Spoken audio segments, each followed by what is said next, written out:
제자를 선택하십니다. 그리고 그들과 함께 동고동락을 하시면서 여러 가지로 그들의 삶 속에서 보여주시고 가르치시고 체험케 하십니다. 그 주님과 함께 있을 때는 세상에 부러운 것도 두려운 것도 없었어요.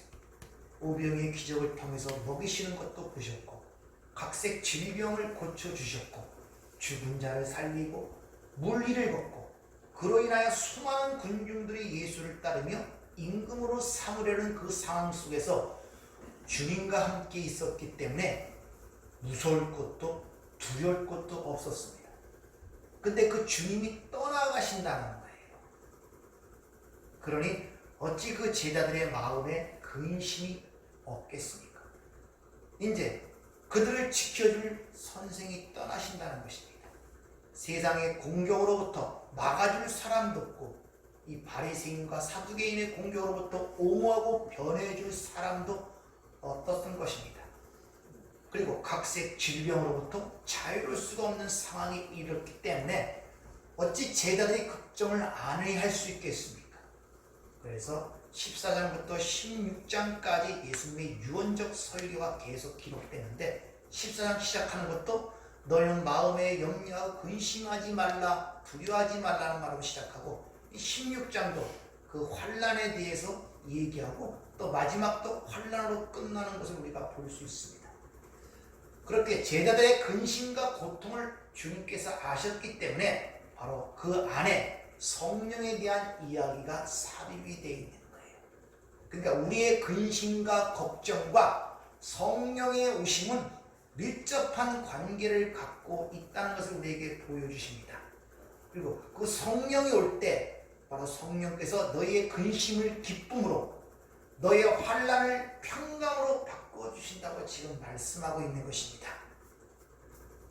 그러므로 우리 성령이 옴으로 말미암아 뭐가 변화되고 어떻게 되는가를 여러분이 알아야지 그 근심이 기쁨으로 변할 수가 있고, 세상으로 당하는 환난이 그 가운데도 평화로움을 유지할 수 있다는 사실을 여러분이 아셔야 됩니다.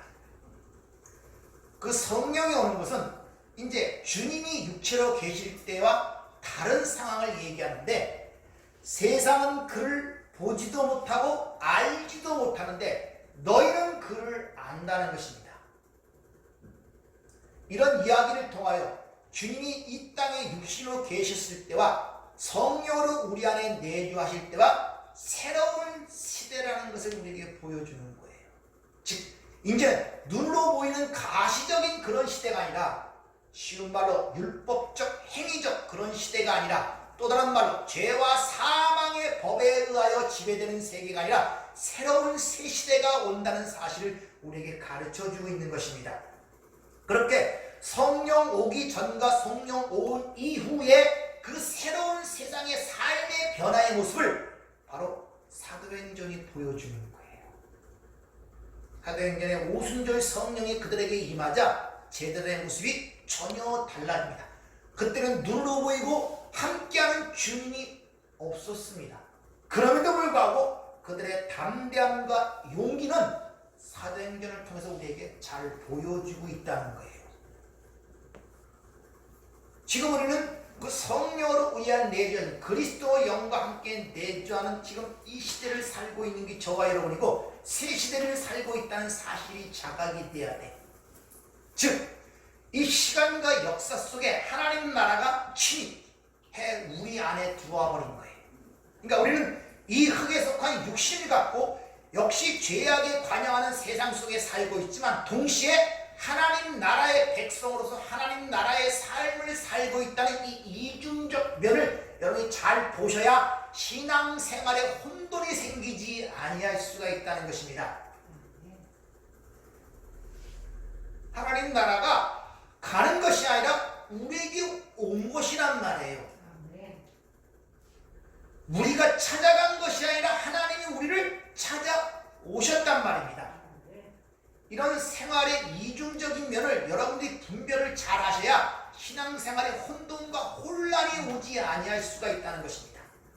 성령의 옴으로 말미암아 이 믿음의 새 시대가 열렸다는 것을 지금 우리에게 가르쳐주고 있는 것입니다.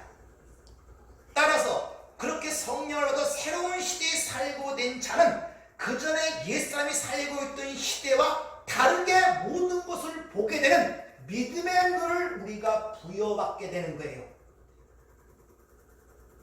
새롭게 보고 다르게 본단 말입니다. 어려운 말로 패러다임의 변화라 그러는데 쉬운 말로 가치관의 변화와 세계관의 변화를 갖게 되는 것입니다. 좀 더 쉽게 예를 들면 그전에는 사계절의 변화가 그냥 자연스럽게 되는 줄 알았어요. 인간의 흥망성쇠가 자연스럽게 일어가는 줄 알았어요. 그런데 새로운 눈을 받아 우리의 세계관과 가치관이 변화받게 되니까 그 모든 뒷면은 하나님의 섭리와 통치가 있다는 사실을 알게 되었다는 것입니다. 인간의 노력과 수고에 의하여 세상이 움직여고 역사가 움직여가는 것이 아니라 하나님의 뜻대로 이 역사는 움직여가고 있다는 것을 보게 된단 말입니다. 가까이는 내 인생이 그렇단 말입니다. 내 뜻과 내 계획과 내 방향으로 설정되어 내가 열심히 가지만 결국은 그게 하나님의 뜻에 의하여 조정이 되고 하나님의 뜻대로 이루어질 수밖에 없다는 사실을 인지하고 자각하게 된다는 말이에요. 그게 새 시대인 것입니다. 그렇게 되면은 근심이 기쁨으로 변화가 되고 그 환난 속에서도 평화를 누릴 수 있는 상황이 되는 거예요. 이것이 그것을 표현을 주님께서 이렇게 설명하시죠. 여인의 해산의 이야기를 통해 설명하고 있단 말입니다. 여러분들은 경험을 하셨으니까 아마 잘 그걸 통해서 구속의 원리와 주님의 말씀하신 그것을 잘 기억해 보시라니까요. 이렇게 성령께서 우리 안에 오셔갖고 이제 새로운 눈을 여는데 그 진리 영린 성령께서 뭐를 가르치시냐면은 죄에 대하여, 의에 대하여, 심판에 대하여 세상을 고소하고 고발한다는 거예요. 그걸 한마디로 얘기하면 예수 그리스도의 십자가에 대하여 설명을 하고 그것을 알려주신다는 그런 말씀이란 말입니다.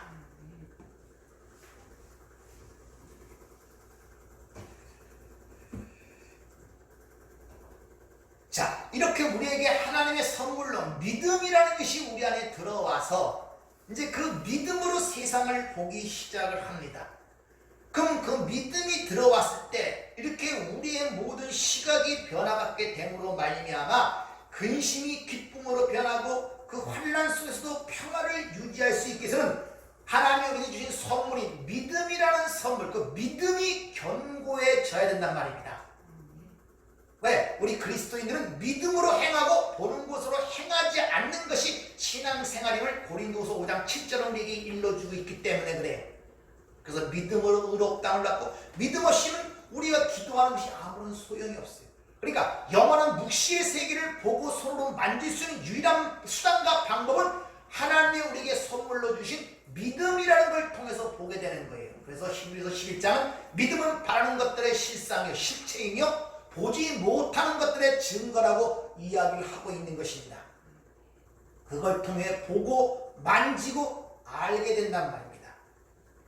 자, 그러면 그 믿음을 견고하게 할수록 우리가 그 근심을 기쁨으로 또는 그 환난 속에서도 평화로움을 유지할 수가 있는데 그 믿음을 견고하게 할 수 있는 방법을 주님이 오늘 본문 말씀을 통해서 우리에게 일러주시고 있단 말입니다. 믿음은 우리에게 선물로 주어지지만 그것이 견고하게 될 필요가 있는 거예요. 그래서 성경에서 큰 믿음이 있다고 그러죠. 백부장에도 또 한 여인의 모습 속에서도 내 믿음이 크도다 이렇게 주님이 칭찬하는 모습이 사복음서에 기록이 되어 있죠.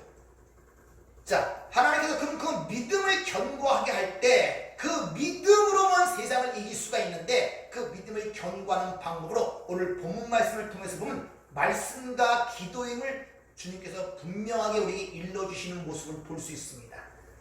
앞에 13절을 한번 보면 16장 13절을 보면 그러나 진리의 성령이 오시면 그가 너희를 모든 진리 가운데로 인도하시니 그가 스스로 말하지 않고 오직 들은 것을 말하며 장래일을 너희에게 알리시리라 이렇게 말씀하십니다.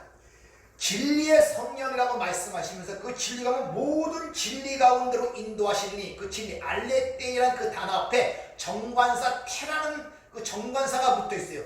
그러니까 어떤 명사 앞에 정관사가 붙어 있으면 어떤 특정한 것을 지정한단 말입니다. 바로 하나님의 특별 계신 성경을 우리에게 일러주고 있는 그 성경을 우리에게 깨닫게 해 주신다는 것입니다. 그 말씀, 하나님의 특별 계신 말씀을 깨닫게 함으로 말미암아 근심을 기쁨으로 환난 속에서 평안을 누릴 수 있는 내 효력을 발휘해 주도록 해 주신단 말이에요. 따라서 이 땅에 당하는 근심이나 환난은 우리에게 벗어나게 해주는 것이 아니라 그걸 통하여 그걸 극복하고 그 가운데 평안을 누릴 수 있는 힘을 우리에게 부여해 줄 수 있단 말입니다. 그러니까 여러분들이 하나님의 진리의 말씀을 이해하고 깨닫지 못하면 절대 벗어날 수가 없고 이길 수가 없습니다. 근심을 피한다고 근심이 없어지는 게 아니고 환난을 피한다고 환난을 피할 수 있는 문제가 아니란 말입니다. 이 세상은 어디 가서 무엇을 하든지 거기서 벗어날 수가 없어요. 잘 보시면은 그 한 예가 나오는데 누가복음 24장에 보면 엠마오상의 두 제자의 이야기가 나오죠.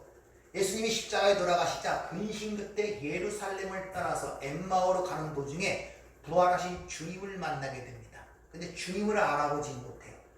주님과 그 지도제자와 함께 식사를 하시면서 그들의 눈을 열어 모세부터 시작한 시편과 선지자의 글을 그에게 깨닫게 하십니다. 그리고 거기서 기록된 내용이 무엇인가를 깨닫게 하자 예루살렘을 떠나가던 그 두 제자가 마음이 기뻐서 다시 얼른 예루살렘으로 돌아가는 모습이 기록되어 있죠. 환난을 피해 예루살렘을 떠나던 두 제자가 말씀을 깨닫게 되다 다시 그 환난 속으로 들어가는 거예요. 뭘 갖고? 기쁨을 갖고. 그러므로 여러분들의 관심사는 문제를 해결하는 데 관심사를 갖지 말고 하나님의 말씀이 무엇인가를 아는 데 여러분의 관심사가 돼야 돼요. 그럴 때 그 문제가 이길 수 있는 힘이 생기는 것입니다.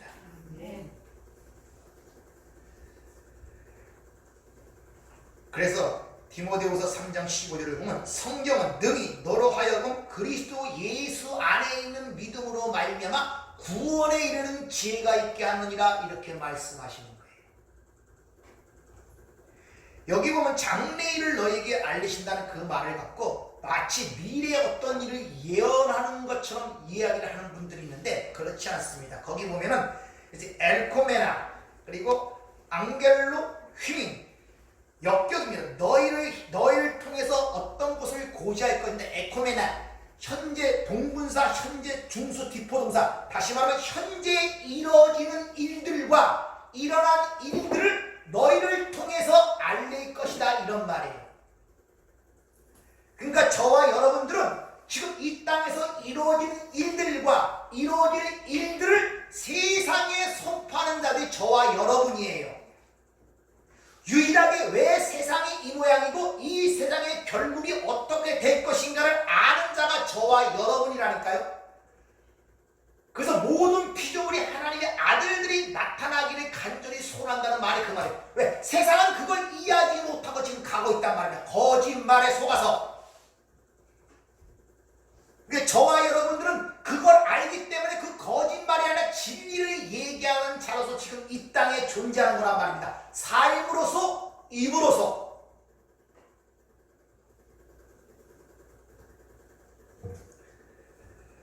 그리고 두 번째는 기도하게 된다는 것입니다. 성령이 오게 되면은 그 내용이 요한복음 앞에 오늘 본문 말씀 좀 길게 보기 위해서 요한복음 16장 23절부터 27절까지 한번 잘 들어보세요. 제가 읽어드리도록 하겠습니다. 요한복음이 안 돼 있네. 그날에 너희가 아무것도 내게 묻지 아니하리라. 내가 진실로 진실로 너희에게 이르노니 너희가 무엇이든지 아버지께 구하는 것을 내 이름으로 주시리라. 지금까지는 너희가 내 이름으로 아무것도 구하지 아니하였으나 구하라 그리하면 받으리니 너희 기쁨이 충만하리라. 이것을 비유로 너희에게 일렀거니와 때가 이르면 다시는 비유로 너희에게 이르지 아니하고 아버지에 대한 것을 밝히 이르리라. 그날에 너희가 내 이름으로 구할 것이요 내가 너희를 위하여 아버지께 구하겠다는 말이 아니니 너희가 나를 사랑하고 또 내가 하나님께로부터 온 줄을 알았으므로 아버지께서 친히 너희를 사랑하심이라. 이렇게 얘기합니다. 이 말씀을 보면 여러분이 말씀에 좀 관심이 가지면 이 말씀이 이율배반적인 이야기들이 많이 나와요. 앞에도 보면 그날에 너희가 내게 아무것도 묻지 아니하리라 이렇게 얘기를 해요. 이 묻다는 말이 에로타오라는 단어가 쓰이는데 뒤에 아이테오 구하다는 말과 동의어입니다. 그러니까 그날에 내게 아무것도 구하지 아니한다 이렇게 얘기해. 앞에서는요. 뒤에는 무엇인지 아버지께 구하는 것마다 아버지가 주신다 이렇게 얘기해요. 그러니까 앞에서는 구하지 말라 그러고 뒤에서는 또 구하라 그런단 말입니다. 이런 문제들이 성경의 말씀에 기록이 되어 있단 말입니다. 여러분이 말씀에 관심을 갖게 되면 이런 데 관심을 가져야 돼. 이게 무슨 의미인가? 그런 분들이 진짜 말씀을 사모하는 자들이고 갈급함이 있는 자들이에요. 그런 걸 통해서 하나님께서 우리에게 가르치시기 때문에 앞에서는 구하지 말라고 그러고 뒤에서는 아버지께 구하라고 그러고 이게 무슨 말이냐 말이에요. 이상한 말 아닙니까? 앞에서는 구하지 말라고 그러고 뒤에서는 구하라.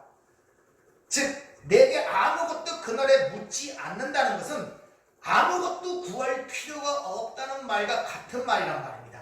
즉 너희는 그때 되면 아무것도 구할 수 없는 존재가 된다. 구하지 않는 존재가 된다. 이런 말씀이란 말입니다. 그럼 어떤 것은 구하라 그러고 어떤 것은 구하지 말라. 이 내용에 대해서 주님께서 이미 마태복음 6장에서 설명하시는 걸 볼 수 있죠. 마태복음 6장 31절부터 34절까지 말씀을 잘 들어보세요.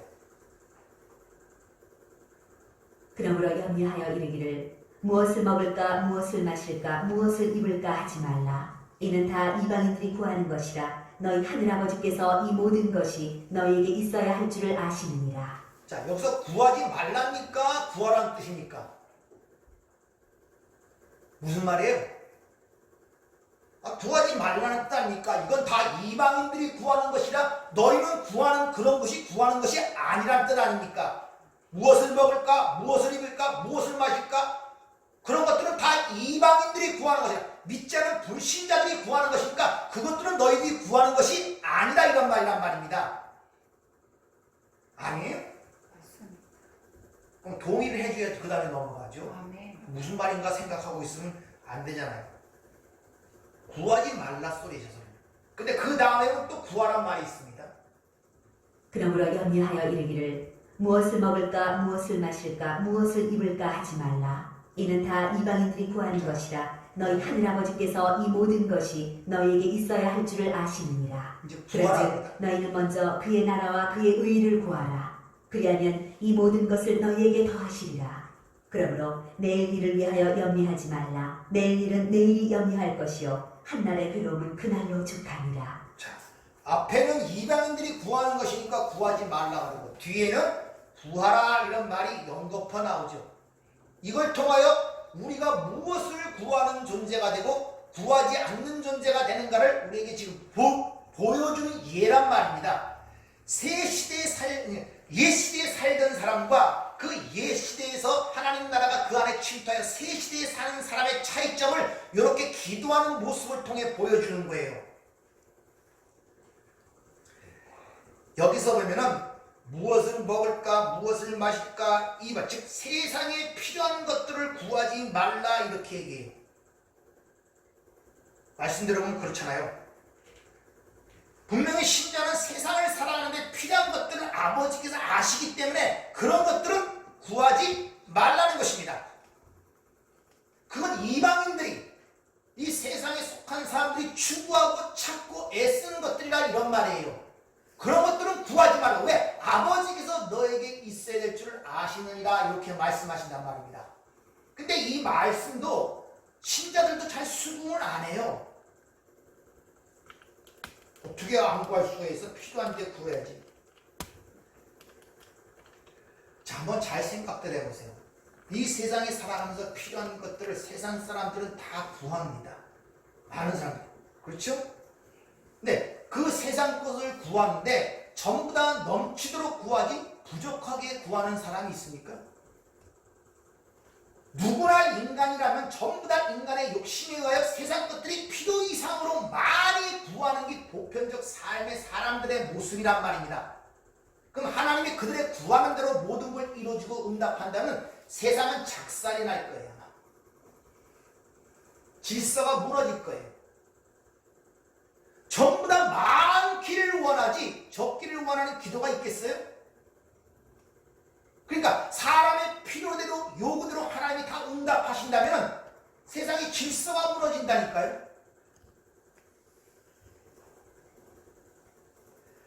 따라서 이 세상에 필요한 것들은 인간의 필요에 의하여 주어지는 것이 아니라 하나님의 필요에 의해 주어진다는 것을 지금 그렇게 말씀하시는 거예요.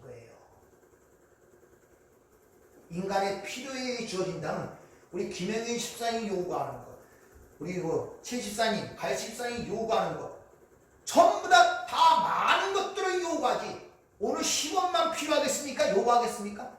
라면값만 필요해 요구하겠습니까? 아니잖아요. 그러니까 인간의 필요대로 세상 것을 준다면 세상은 무너진단 말이에요. 그래서 하나님께서 인간의 필요대로 이 세상 것을 주는 것이 아니라 하나님의 필요한 것을 아시기 때문에 하나님의 필요대로 이 세상 것을 주는 것이기 때문에 너희는 세상에 속한 사람처럼 그런 것들에 추구하고 그런 것들을 애쓰며 그런 것들을 요구하지 말라는 뜻이란 말입니다.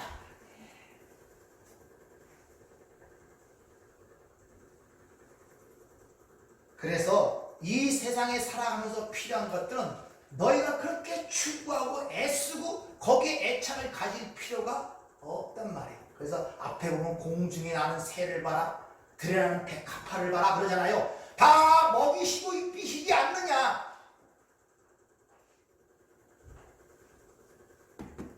그래서 그런데 니네 진정 구해야 될 것이 뭐냐? 바로 그 밑에 나오죠. 그의 나라와 그 의를 구하라. 그래서 그 앞에 먼저 그의 나라와 그 의를 구하라. 프로톤 우선순위를 분명히 정해줍니다. 이 먼저 프로톤은 단어가 나오는 몇 군데를 찾아보면 마태복음 24장 먼저 가서 형제와 화목한 이후에 돌아와서 예물을 드려라. 마태복음 7장 5절 외식하는 자여 먼저 내 눈썹의 들보를 빼내고 그 다음에 내 형제의 들보를 빼내든지 하라.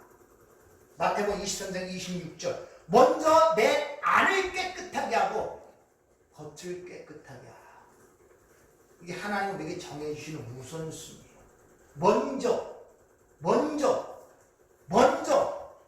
되게 우선순위가 밖에 있지 않고 내 자신에게 있다는 사실을 여러분이 유념하셔야 돼요. 먼저 내 안에 들보를 빼내야 되고 먼저 내 안을 먼저 깨끗하게 해야 된단 말입니다. 근데 우리는 내가 안 보이니 자꾸 밖에 거로부터 무슨 걸 하려고 그러죠.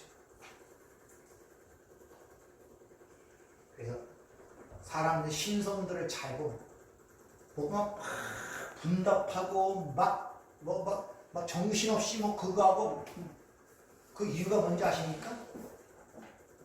밖이 소란해서요? 아니에요. 내 안이 불안해서 그래요. 그러니까 그걸 잊기 위해서 그래요.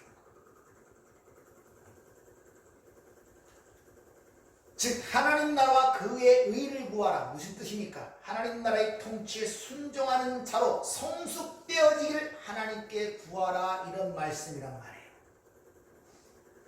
여러분이 먼저 지금 구해야 될 것은 이 세상에 필요한 것 무엇을 먹을까 무엇을 입을까 무엇을 마실까 하는 그런 세상의 필요가 아니라 하나님 말씀에 순종하고 그 나라의 통치에 순종할 수 있는 성숙한 신앙인이 되게 해주세요 라는 그 구함이 먼저 있어야 한다는 것입니다. 그것이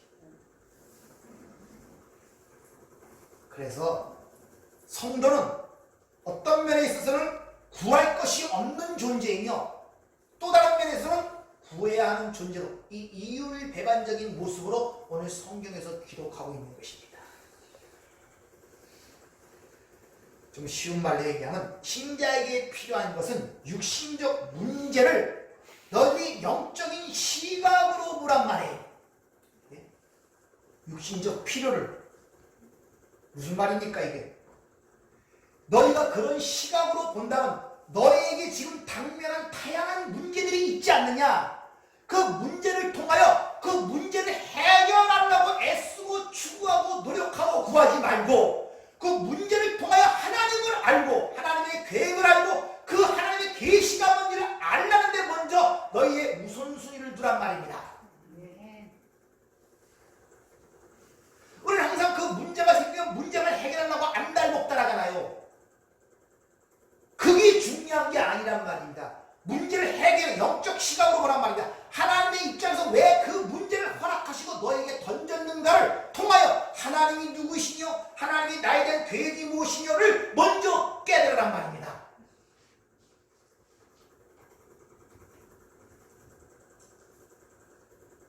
(24절을) 보면 이런 말씀이 있죠.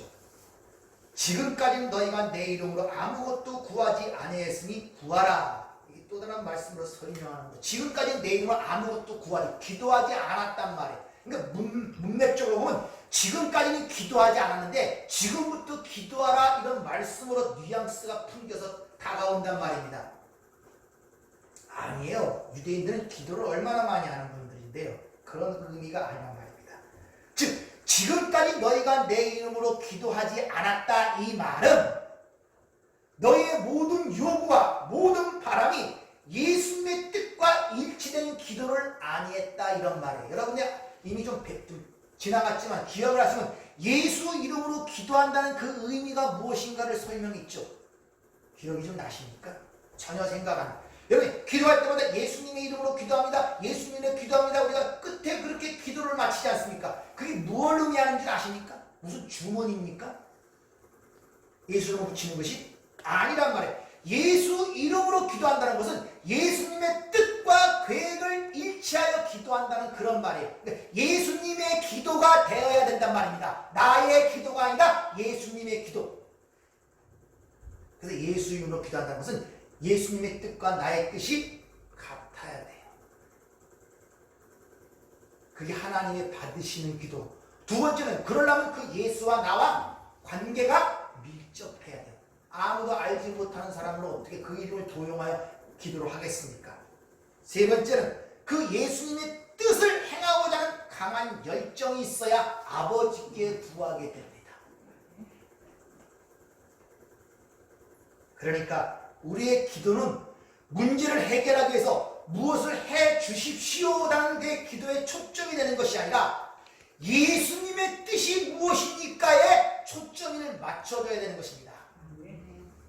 그러나 기도는 내 안의 것을 먼저 내놓는 것이 기도가 아니라 먼저 들어야 돼. 뭐라고 말씀하시는가를 들어야 된단 말입니다. 그래서 나이 80을 이순이다 그러죠. 잘 듣는단 말이에요. 들어야 돼. 들어야 돼.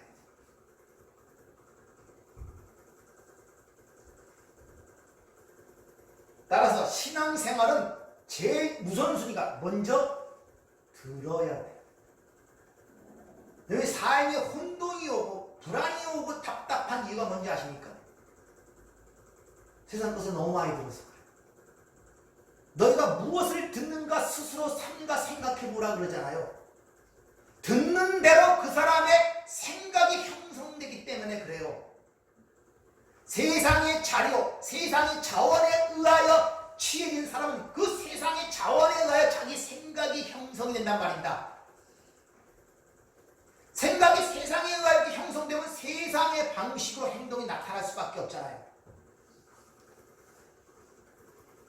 아, 그럼 목사님 주일날만 와갖고선 듣는데 어떻게 일주일 동안 세상 거를 안 두고 삽니까? 또 그렇게 생각하실지도 모르겠네요. 여러분 이 세상이 뭘로 창조됐습니까? 쉬운 말로 이 세상 자체가 성경이란 말입니다. 그러니까 패러다임이 바뀌고 가치관 세계관이 바뀌면 모든 게 하나님의 말씀으로 이해되고 깨달아진단 말입니다. 어디서? 이 성경이란 특별한 이 문자책만 아니라 내 삶 자체는 하나님의 성경이란 말입니다. 그래서 우리의 구원을 여인의 해산, 신앙생활의 해산으로 잉태하는 거지. 그것이 성경이란 말입니다. 그것이 진리란 말입니다. 그걸 보지 못하니까 꼭 예배당이라는 제한된 장소에 나와서 그때 목사님을 통해서 말씀을 들을 때마다 하나님의 말씀을 듣는 거로 착각들을 하는 거예요. 삶 자체가 하나님의 말씀이라니까요, 여러분들. 내가 태어나 죽을 때까지 그 전체가 하나님의 말씀이라니까요. 그 전체가 그 메시지를 전하고 있단 말입니다. 그러니까 우연히 태어나서 우연히 나이 먹고 죽어갑니까? 하나님의 말씀은 따로 있고 내 인생도 따로 있어요. 전부 다 그렇게 생각해요. 내가 어머니 뱃속에 태어나갖고 자라서 결혼해서 가정을 갖고 아이를 낳고 늙어 병들어 죽는 그 과정이 전부 다 하나님의 구속사를 설명하는 것들인데 아무런 의미 없이 봐요. 거기 관계가 없습니다. 그건 그 삶이고 그냥 주일에 한번 와갖고 하나님 말씀 듣는 거, 착하게 살아라, 선하게 살아라, 사랑하며 살아라, 남을 도우며 살아라, 그러면 복 받는다, 뭐 그런 식으로 듣고 가는 걸 종교 생활을 생각하고 있다니까요. 삶 자체가 하나님의 말씀이라니까요. 어찌 하나님의 허락하심이 없이 이 땅에 존재하는 물건과 어떤 피조물이 있겠습니까? 그래서 세계관이 바뀌어야 돼요. 우연이 어딨냔 말이에요. 낙엽 하나 떨어지는 것, 풀 하나 피고 지는 것, 숨 하나 쉬는 것, 어디 하나님의 허락하심 없이 일어나는 것도 있겠습니까? 모든 길에서 하나님의 은혜라고 사도 바울이 고백하는데 숨 쉬는 것조차 당연한 것처럼 여러분 느끼는 것들이 그런 거 당연한 거 없다니까요, 여러분들. 그러니까 하나님의 말씀을 통해 진리를 하게 되면 모든 면에서 하나님의 말씀을 듣게 됩니다. 스치는 바람 속에서 성령의 감동을 느끼게 되고, 오늘 복음 감수의 그 가사처럼 그때 스치는 것으로부터 성령의 능력을 체험하게 되고. 그런데 이 제자들은 예수님의 떠나심이라든지 예수님의 사역을 다 어디에 초점을 맞췄냐? 영적인 그런 하나님의 계시와 그런 뜻이 아니라 육신적 이익에만 초점을 맞추고 본 거예요. 그래서 수많은 사람이 예수를 임금으로 삼으라고자 나는 좌의정, 너는 우의정, 서로 다투잖아요. 최후의 만찬을 지금 거기서도 서로 다툽니다. 누가 크냐? 모든 걸 육신적 관점에서 초점을 맞추니까 모든 게 어긋나 버리는 거예요. 그리고 계속 그리고 그 육신의 문제를 붙들고 주장하고 그걸 해결해 주세요. 그것 때문에 고통스럽습니다. 계속 이러면서 살아가는 거예요. 왜 전부 다 그렇게 보니까.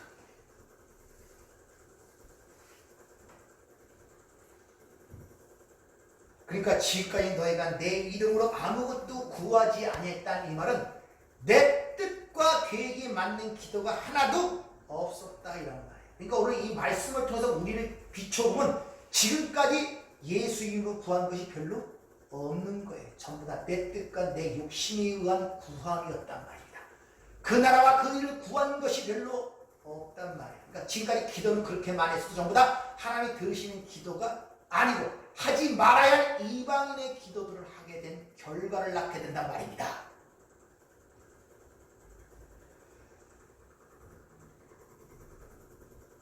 기도라는 것은 내 연약함을 깨달을 때 내가 하나님과 얼마나 미약한 존재인가, 그 하나님의 은혜가 없이는 예수라는 그 길을 따르기가 얼마나 힘들고 어려운가를 깨닫는 자들만이 하나님의 전적인 의탁과 도우심을 필요하기 때문에 기도하게 되는 것입니다.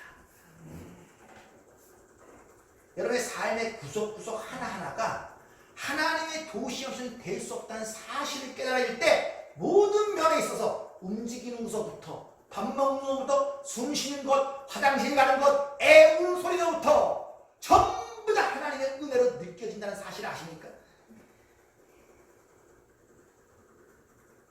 권사님이 그러셨나? 이 3층까지 오르락 내리락 하는 게 그전엔 감사한지 몰랐는데 다리가 아파 보니까 그 3층까지 올라가는 자체가 그렇게 감사하게 느껴지더라는 것입니다. 세상에서는 시시하고 뒤돌아보지 않고 추하게 느껴지고 더럽게 느껴지는 변 보는 거 생각하기 쉽죠? 더럽고 추악해서. 그거 한번 2, 3일 안 보고 보실래요? 얼마나 고통스러운지요? 화장실 가는 게 그렇게 감사할 수가 없어요. 변비 걸려본 사람은 한번 변 시원하게 누는 게 그렇게 감사하고 은혜스러울 수가 없어요. 눈물을 흘릴 정도라니까 여러분들.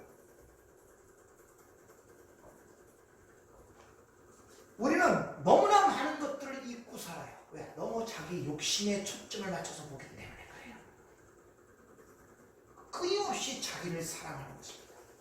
끊임없이 자기 자신만을 위해서 하나님을 이용하려고 들어요. 이런 옛사람의 실상을 가르쳐주기 위하여 옛몸을 갖고 그 죄악이 관영하는 이 세상 속에 살도록 내버려 두시면서 그 안에 하나님의 나라가 침투하여 그것을 보게 만드는 거예요. 그래서 그 은혜를 깨닫는 거예요. 하나하나까지. 상세한 것까지.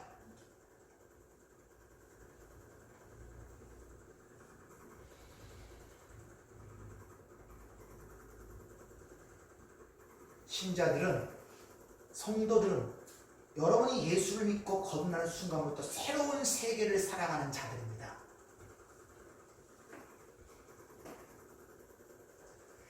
이렇게 알파와 오메가, 시작, 역사와 시간이라는 시작과 끝이 있습니다. 반드시 시작이 있다는 것은 끝이 있다는 내용과 동일한 것입니다. 이 제한된 이 시간, 역사 속에 영원하고 무한한 묵시, 영원한 세계가 이 속으로 침투해 들어왔어요. 어느 순간에 내가 요 순간을 사는데 어느 순간에 위에서 내 삶 속에 침투해 그걸 만나는 시점을 부르심을 입었다 그래요. 그때부터 우리는 이 역사의 시간을 살아가는 것이 아니라 위로 끌려 올라가는 삶을 살 수밖에 없어요. 하나님에 의하여. 그런데 이 끌려 올라가는 이 땅, 이 하늘까지 올라가는 그 공간이 우리 신앙생활인데 그걸 한때 두때만 1260일 42달 양육의 기간이라고 요한계시록을 표현하는데 그 기간 속에 우리와 이 세상이 혼합되어 있단 말이에요. 혼재되어 있단 말입니다. 근데 하나님은 왜 혼재되도록 내버려 두느냐? 은혜와 사랑을 알고 왜 거기서 떠나야 되는지를 자각시키기 위하여. 네가 거기서 왜 떠나야 되고 너희가 나올 수 있으면 내가 가서 너희를 위해 죽고 끄집어 내는 그 방법밖에 없다는 사실을 자각하게 만들기 위해요. 그러니까 여러분들이 예수와 함께 지금 동행하는 삶은 그 이중적 삶을 살고 있는데 갈수록 여러분이 바뀌어가야 돼요. 세상이 싫어져야 돼요. 싫어져야 돼. 자꾸 이 세상이 자꾸 덧정이 없어져야 돼요. 그렇게 애착 갖고 그렇게 사랑을 느끼는 것이 별스럽지 않게 느껴져요. 그렇게 그것 때문에 희노애락이 왔다 갔다 하고 삶이 문제가 왔다 갔다 하고 막 무한대로 같은 것들이 점점 없어져 버려. 이제 그게 그거고 저게 저거예요. 흙에 속한 자는 흙에 속한 자와 같다는 것이 그런 식으로 변화가 되어 가야 된단 말입니다. 그 과정이 반드시 필요하고 그걸 환란, 들립시스라 그러는데 그건 바로 압착하여 기름을 짜다. 탈곡기에 그 맹맹 돌리면서 탈곡시키는 탈곡기란 뜻이에요. 탈탈탈탈 퍼는 거예요.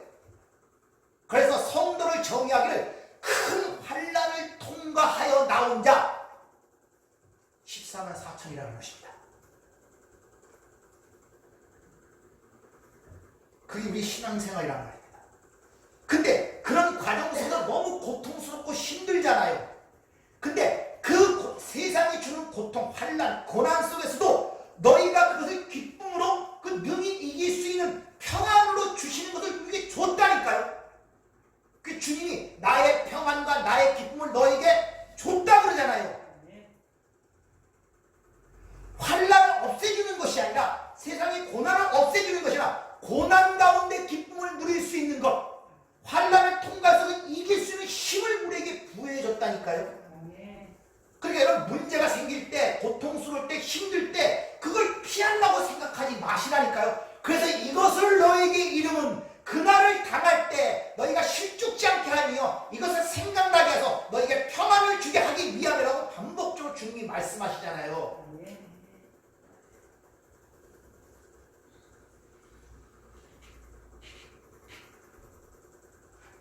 따라서 우리는 이 세상에 살아가면서 그전에 어떤 문제가 생기면 문제 해결에 모든 초점을 맞추고 그걸 어떻게 해결하기 위해 이리 뛰고 저리 뛰고 그런 시대가 있었는데 이제 새로운 시대를 살아가는 저희들은 그 문제를 해결하기보다는 하나님이 나에게 뭘 가르치기 위해서 시험 문제로 보는 거예요. 하나님이 그걸 통해 알게 되고 하나님의 뜻을 알게 된단 말입니다. 거기에 초점이 모아지게 됩니다. 그렇게 모든 문제를 보기 시작하면 그걸 통해 하나님을 더욱더 가까이 알게 되고 하나님의 계획을 알게 되므로 말미암아 오히려 그 상황을 바라고 기다리는 삶으로 되는 상태를 평안, 기쁨이라는 것입니다. 그게 기다려진단 말입니다. 그걸 통해 뭘 말씀하실 것인가? 나는 얼만큼 또 성장시켜 주실 것인가? 어떤 은혜를 주실 것인가? 어떻게 그 문제를 통해 하나님을 나에게 알리실 것인가에 관심을 갖게 된단 말입니다. 하나님은 그렇게 우리에게 알리시지 어떻게 알리십니까? 하나님 어떻게 알고 싶어요, 여러분들? 세상에 살면서 육신을 갖고 그렇게 하나님은 자신을 우리에게 알리시는 거예요. 그런데 주어지는 많은 기회와 그런 것들을 여러분이 얼마나 쉽게 버려버리는지를 몰라요.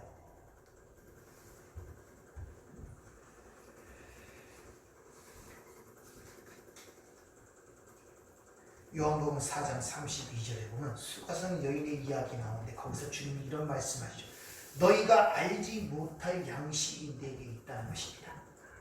그럼 내가 먹을 양식이 뭐냐? 나를 보내신 이의 뜻을 행하며 그분의 뜻을 온전히 이루는 것이 내가 먹을 양식이다 이렇게 설명하십니다.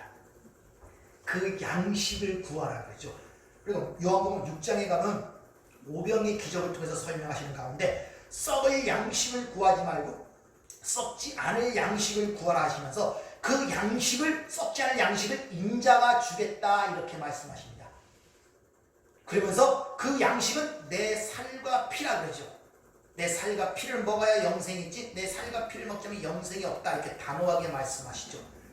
따라서 우리가 먹어야 할 양식, 구해야 할 양식은 예수님 자신이란 말입니다.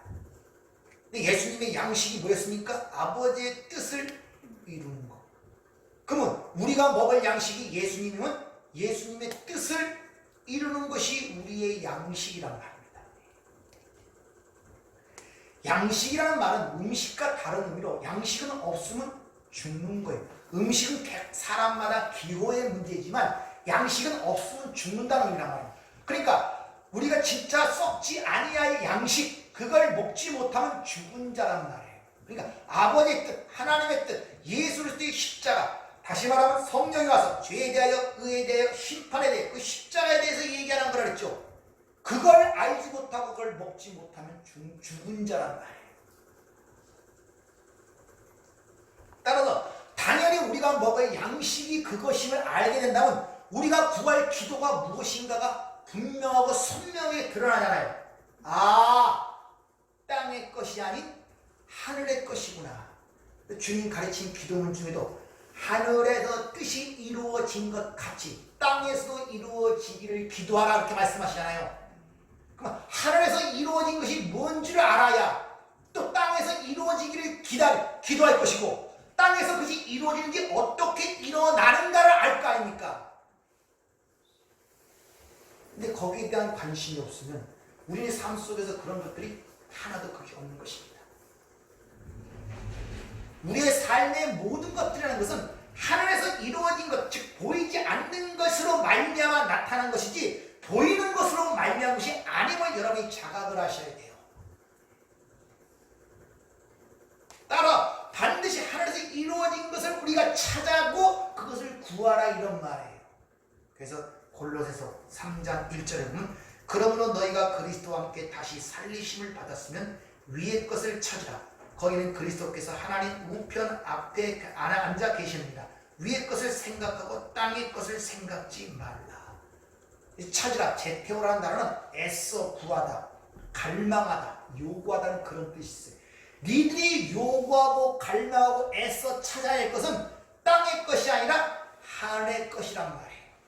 그걸 찾으라는 말이에요. 그걸.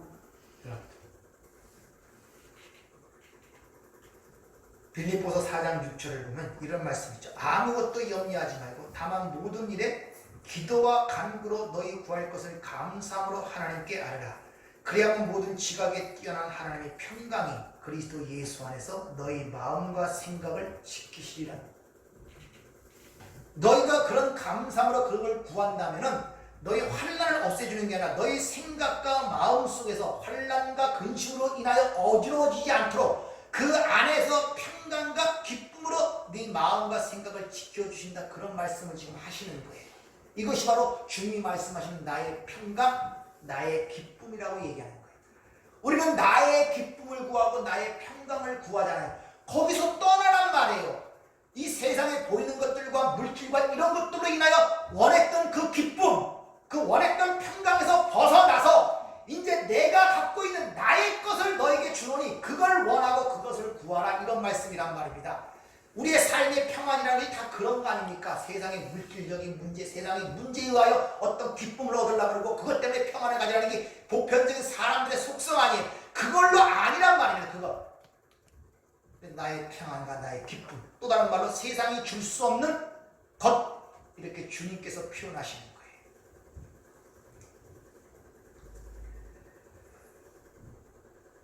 그러니까 여러분들, 기도하면 하나님께서 여러분의 문제를 해결해 주신다는 것이 아니라 그 마음을 지키고 생각을 지켜서 그 안에 평안과 기쁨을 유지하도록 해 주시겠다는 것입니다. 그러니까 여러분 삶 속에 퍼져 있는 그 잡단 잡뿌리, 그 혼합된 그 잡단 것들을 다 파내야 되는데 그걸 파내는 과정이 쉽지 않아요. 그게 내 살과 피가 되어 있단 말입니다. 근데 그 살과 피를 갈라낼 수 있는 것은 예리한 검, 말씀밖에 없는 거예요. 그래서 거기 들어가서 여러분 안에 그런 잡단 세상 것들을 갈라낼 때 아프고 고통스럽습니다. 힘듭니다. 그게 환난이고 고난이에요. 그러나 그 여인이 그 아이 난 기쁨을 안다면, 하나님의 약속의 마음을 통하여 하나님 위의 것을 우리가 안다면, 그 이 땅의 산고의 과정, 10달 동안 임신한 그 과정 속에 나타나는 모든 입덧과 행동의 제약과 여러 가지 몸의 부작용들을 능히 이기고 당당하게 그 길을 걸어 나갈 수 있다는 말이란 말입니다. 지금 우리가 그런 산고의 과정, 10달, 이 완전수 아닙니까, 세상에. 그 과정을 지금 겪고 있는 거예요, 지금 우리가. 근데 우리 안에 새 생명이 잉태해서 영원한 생명이 있음을 알기에 그걸 능히 이기며 나가고, 남이 뭐라든 비난하든 조롱하든 상관없이 당당하게 앞을 향하여 나갈 수 있는 게 저와 여러분이라는 것입니다. 네.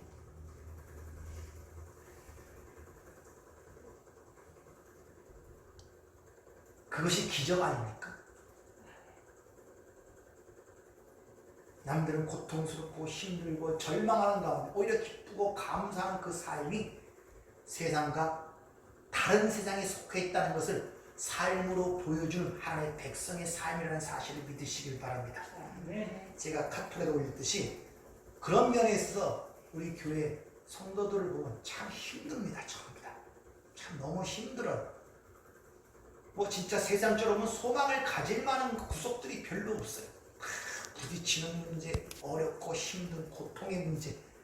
그럼에도 불구하고 잘 견디시고 인내하시고 또 그런 대로 나가시는 거 보면 하나님이 여러분과 함께 하신다는 사실을 확인 안 할 수가 없어요. 누가 그들의 마음과 생각을 붙잡아 주니까 그렇게 그걸 유지하고 나가지. 세상 사람은 자폭하고 싶은 마음도 들고 별 생각 다 들고 난리를 칠 거 아닙니까? 근데 여러분이 잘 견디시는 게 하나님이 함께 하시고 그 안에 성령이 내주하시기 때문에 그래요.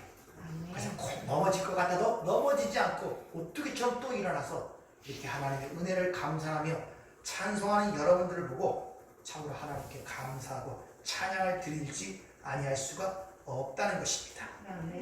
보이는 것들에 흔들리지 마세요. 여러분의 성령이 지금 내주하시고 누가 뭐래도 여러분 하나님의 성전이란 말입니다. 그러니까 여러분들 책하고 어떤 것도 그 성령을 거부할 수가 없단 말입니다.